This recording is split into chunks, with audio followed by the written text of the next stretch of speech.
coaches will be attending, so that'll give opportunity for a lot of our girls to play in front of a lot of college coaches. Our boys, they have been to Transylvania down in Lexington. They were 7-2 down there, lost in the semifinals, I believe it was, to Cincinnati Elder. They've also been to Rye Grand one day. They're going to go to Marshall this coming weekend on Friday and Saturday over at Marshall University for their team camp. So a lot of things going on. I know there's some other things going on. Again, we're probably going to forget a few things, but I know that those are the three major ones that have been going on. I know that wrestling has been to some places. Chuck Wentz has took some of his wrestling kids to Union Odo, to Jackson, Miami Trace. They kind of have a round-robin camp. It's at a different school every week. So a lot of great things going on here. So now we're going to be joined with our new head football coach, Michael Jackson. Coach, welcome aboard. Thank you. Great opportunity for you here. Let's talk a little bit about getting those kids ready. I know we had a very successful powerlifting season. I know that you have a huge part in that, along with Coach Petrie over at Alpha Fitness, Coach Ricky Morris, who is now our strength and training coach here at Fairland. The weight room will be open every Monday, Wednesday, Friday, 9 to noon here at the school. So anybody in grades 7 through 12 that's an athlete, a non-athlete, just want to get in the weight room for a free session and some training, Coach Ricky Morris will have that open every day, 9 to 12. But, Coach, let's talk about that powerlifting. I know you were a state champion, individual state champion in powerlifting yourself. Years ago. A few years ago. We're going to say more than 10, but we're not going to say how long ago it was. How does that really affect building this football program and getting those kids into some type of lifting, maybe not necessarily powerlifting, but just getting them in the weight room and getting them ready for football? Well, the weightlifting is just a whole different sport. When you go to a weightlifting meet and the kids on the other teams are motivating each other, right, because they want to drive themselves. And it's just a totally different, unique sport of any other sport. Yeah. So, and what it does, it gives you confidence. If they start lifting and start buying into it and start seeing the results, then it snowballs. Right. And I don't know of a sport that it don't help. Yeah. I mean, it helps you with your balance, it helps you from getting injured. Mm-hmm. I mean, I don't know what sport you don't want to be bigger, faster, stronger right. in that you're playing. And, we're just fortunate to have a man like Josh Petrie over at Alpha that gives them kids a smile every day, mm-hmm, and finds what drives them kids and just gives the time. And we had it at a level, and then he took it to a whole new level. Yeah, I mean, I agree. We've won 3 straight championships in a row, and we're on verge, we believe. We're in the front run to win number 4 right. in a row. So, I mean, and I just translate to the football, the baseball field, the basketball. I believe he's helped every sport. So it's if you don't know Josh Petrie or don't know lifting, I recommend you go meet him. I agree. And you said other sports too. I know Nico Carizzi was a state champion, he third baseman. Just to watch his baseball game evolve, I guess I should say, through just him being in a weight room was amazing to watch what he's doing. He's a kid that's hitting short bloopers to left field as a freshman and sophomore, really falls in love with powerlifting. He ends up being a state champion this year. And now he's hitting those bloopers that were in left field are landing in the softball field. Mm-hmm. So, just to watch it transform. Josh worked. My daughter, Yardley, goes over there. And just to see her come home every day after being there, excited about something, telling you a new goal that she's met or something like that. So, again, big shout-out to Josh Petrie over at Alpha Fitness and for what he's doing for our program. Coaches, we shift gears a little bit. We're in the summertime. We're in June right now. We've got the High School Athletic Association gives us 13 days where we can do team activities. So we're starting to look at, we're getting some individual or some practices in, getting ready for 7-on-7s as we move forward. I know you said you had somewhere between 40 and 45 consistently. How's everything shaping up right now in June for you? Well, we just yesterday finished our number 4 practice. Mm-hmm. Yesterday was an offensive day. We've had 3 offensive days and 1 defensive day, and then tomorrow will be our 5th practice, mm-hmm, and it'll be a defensive day. And so far, the kids are picking up on it good. We've kept some of the lingo. We've changed some of it, put our own stamp on it, and but tried to keep as much of it that they're used to the same, so that it can be a quick turnaround, so they don't have to learn a complete new system. Mm-hmm. But yeah, we got kids on vacation, So we typically have anywhere between 30 to 40 kids at the practice, but it's we have about 44, 45 that are showing up, depending if they're on vacation or not. So the energy's good. I'm happy with what they're picking up, and our coaches are doing a great job, and Ronnie Rutin's done a great job with installing helping me with the offense, installing it. Coach Hinkle installing our defense plan, and just the kids are buying in and listening, paying attention. For me, the practices are flying by. Right. I don't know if they're flying by for the kids, but they seem to be flying by for me. And I don't know, just because I have so much more to worry about now that seems like I've snapped my finger, it's over with. But Right. I'm tickled to death with their attitude and with how fast they're picking it up. And I'm tickled to death with the coaches that, I was out of town the day. I got the call that Melvin, Coach Cunningham, had resigned. And, I come back home that night. I made phone calls, called the next day, said, hey, I'm going to apply for it. And feel like on this short notice, I need to and want to. And all the people I asked to help, they jumped all in without even knowing I was going to be the coach or not. We started working out, making sure we was doing conditioning and lifting the very next day, and I can't say enough to my coaches that got behind me from day one without even knowing for sure I was going to be the guy or not. It is definitely, football in a small community like us, it is definitely a community involved, a lot of community involvement, a community sport. Like as we've had the opportunity, we've moved you down to OU Proctorville for a practice facility. We're trying to free up some fields and get you some more space, and we've done a lot with a little bit of space we've had here. We had that opportunity to move you guys down there, and I noticed more community members coming out. They're got the ability, hey, let's go walk, but we can also watch the football team.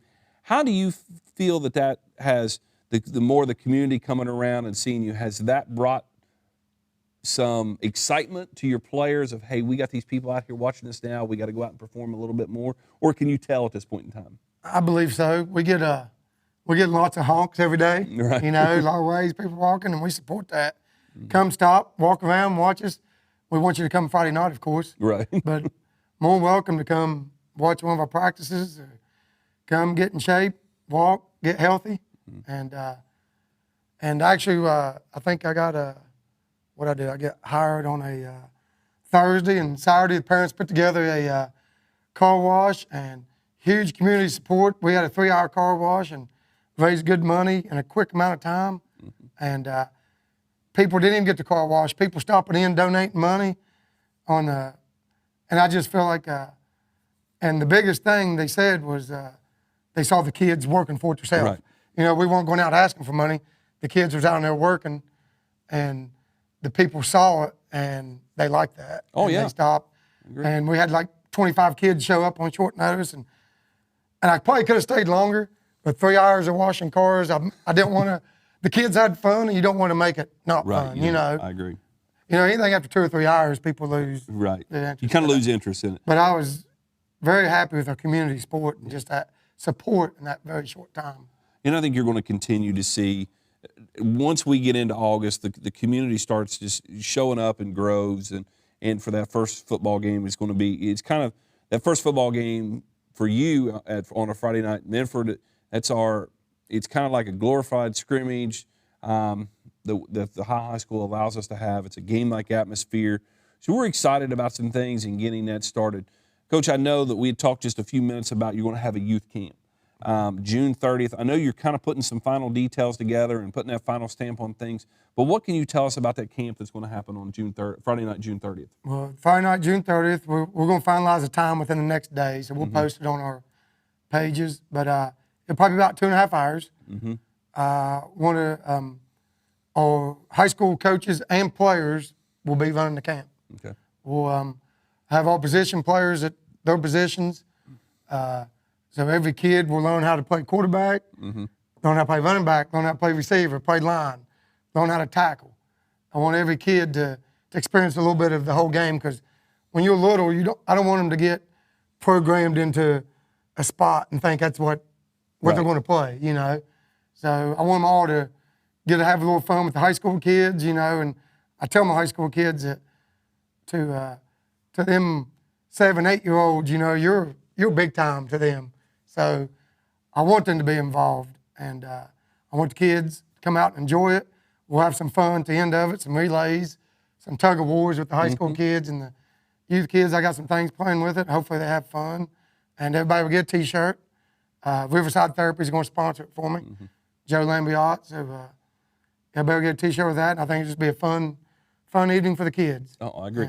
And what grade? Did you say what grade? it'll be going into kindergarten through 6. Okay. Because that's what the youth football league is, kindergarten through 6. Present kids going into kindergarten through students going into sixth grade. Right. Yep.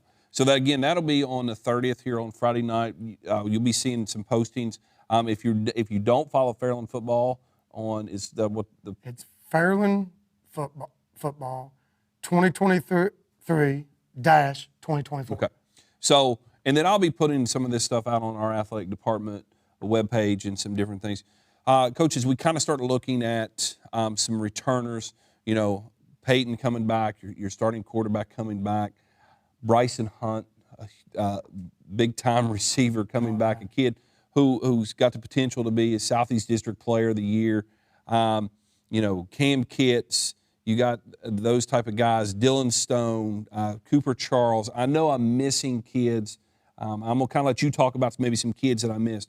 But you're returning that core nucleus that was here the last couple of years who've had a huge impact already returning. What is it like having those leaders returning for you? Oh, yeah. They just got so much game experience. You know, we lost, 6, 7 seniors, I think. So, you know, you can't replace them. But with only 6 or 7 seniors, that means you had a lot of kids with playing time. And I feel like we have one of the best linebacker core defensively with Vaughn Dixon and Quentin Cummings that just live in the weight room. Right. Vaughn Dixon, another state champion, 2-time state champion, powerlifting. And him and Quentin Cummings. Quentin's a strong kid, hard-nosed football player. We expect them to be great run stoppers for us. And then we have Will Calcote and Garrett Spence on the edges as our outside backers. Will lives in the weight room. Garrett's just a tackling machine. He just finds his way to the football. And then, our DBs, we got Jack Hayden back, Christian Collins, Cam Kitts, Bryson Hunt, C.J. Graham, Connor Black's probably going to see time on corner. He's really looking good. And then Dylan Stone on the line. He's gotten stronger. Cooper Charles, as you said. Tristan Daly, played his freshman year, didn't play his sophomore year, came back last year as a changed kid. The weight room changed him. Right. And he learned a lot last year. So I think you're going to see a breakout year from him on the defensive line this year. He's got a motor. He'll get off the line, and we expect him to get after the football for us. And offensively, like you said, we got Bryson, receiver, Keegan Smith. We got receivers galore at 6 foot, 6'1", 6'2". So we tell Peyton he's got big targets, Right. Get in their catch radius, let them make the play. And then that's, Connor Black and Christian Collins. And we just feel like we got playmakers. Right. And we want Peyton to get them the ball. We put a lot on Peyton, a lot on him to read. He's got a lot of run pass options, Right. RPOs, what we call it. For people who don't know, a lot of plays are his decision, depending on what the defense is doing. Right. So hopefully he makes the right decision on what to do and gets the ball in our playmakers' hands. So we're excited. We got some new kids. Another weightlifter, Dylan Collins, strong kid, never played football before, but he's all in. He's excited to play, and I love his attitude, and he's just a sponge, willing to learn it. And we're excited when we put the pads on him to see what he can do. Yeah. What he can do. But Lionel McLean has bought in, started lifting. I wish he'd started lifting a long time ago, but he's lifting now, and so we expect things out of him this year. So Aiden Miller's going to return to be our kicker. He's been kicking on the side good and working on his own, but he's a soccer player. But I hope I didn't miss anybody, but them's a lot of our returners that we expect big things out of for sure. And that's one of the things I kind of put you on the spot because I didn't give you any questions today. I wanted to put you on the spot a little bit. So again, if myself or Coach Jackson miss somebody, it's just we're putting each other on the spot up here, so it's hard to remember who's in certain spots. So again, a lot of names there. I know Quentin Kermeans. He went to a linebacker camp or some type of camp out in Indianapolis. He was named one of the top 5 linebackers at that camp. Mm-hmm. Again, there's a lot of bright spots for you. As we start kind of a new regime, I guess I should say, not only do we have a new football coach, we got a new band director. Mr. Carper retired after 42 years. We got Chris Shue, who's coming back with a lot of experience. He's been at Parkersburg South, I believe it was, and then at Capital. He'll be here this year as our new band director. We got a lot of new things, exciting things planned for Friday nights. I talked to Joe Lambiot today. Joe helps us out quite a bit on some things. He and I are kind of getting a plan together. As far as live streaming, we're going to be able to do, we know we'll be able to do all of our home games. Those will all be right here on IT Fairland. Again, look for a name change on IT Fairland. It's not, if you're already following IT Fairland, it's not going to affect your subscription. You will continue to do that, but we are looking to change that to either Fairland Network or Fairland Sports Network. So we are going to be changing that and tweaking it just a little bit. Again, it's not going to affect your subscription. You'll still be able to follow us. We're just going to change the name just a little bit. We are hoping to be able to do a pregame show before every game, whether it's home or on the road. We've got that kind of set up. We've got some new things that Jerry Bell and myself was working on throughout basketball season and throughout baseball, softball season. We've got a lot more technology, a lot more equipment to be able to bring those shows to you. So we're excited about a lot of things that we can do. Again, streaming on the road is up to the home school, whether they'll allow us to do that or not. So we're probably going to be at all the games. Some of them may be tape delayed. Again, that depends on the home school. Fairland has nothing to do with that. We have no, if we ask and they say yes, outstanding. If they tell us no, we just kind of got to tape delay it and go with that. It's up to the discretion of the home school. But all 5 home games for us, and then, when we host a playoff game, we'll be able to do that. So all those will be live streamed as we go. And there's a lot of exciting things coming up for our IT Fairland or Fairland Sports Network that Jerry Bell we have been able to dream up and make happen throughout this past school year. So we're excited to get a new year going. Dragon Nation, again, thank you for turning in today. Coach Jackson, good luck to you. I know some exciting things are going to happen, and the wins are going to come and fall in place and everything. So, again, good luck to you this coming season, to your coaches, your players. We look for a lot of great things. Again, Dragon Nation, thank you so much for turning in today, and we'll see you back here in a couple weeks. Good night. Appreciate it.